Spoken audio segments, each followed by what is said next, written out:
Gentleman yields back. The gentleman from Illinois, Mr. Dold, is recognized for 2 minutes.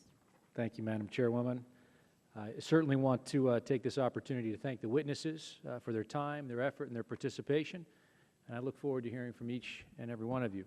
All too often, well-meaning government efforts go too far and end up having unintended consequences, which are usually very negative and which frequently create more and larger problems than those that they were ostensibly intended to solve. These government policies often distort resource allocations, disrupt market mechanisms, manufacture artificial investment risk profiles, and put taxpayers on the hook for huge amounts of money. And by doing so, they frequently drive the private sector out of the market to the detriment of our families, employees, businesses, and our overall economy. And then some say that the government must keep or increase its role in the marketplace because it's the only marketplace participant, sometimes forgetting about why the government became and remains the only marketplace participant.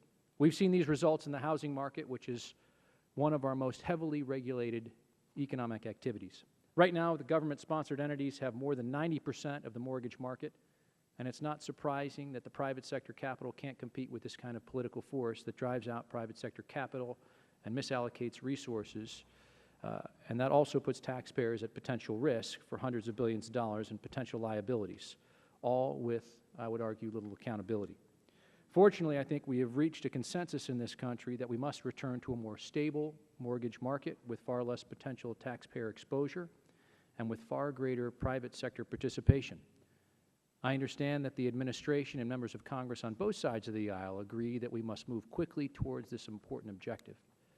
We, as Congress, have some important questions to consider, including the two most fundamental questions. First, what is the existing government policies or regulations that are keeping private capital out of the mortgage market? And second, what existing government policies or regulations are extending or deepening these difficult housing market conditions?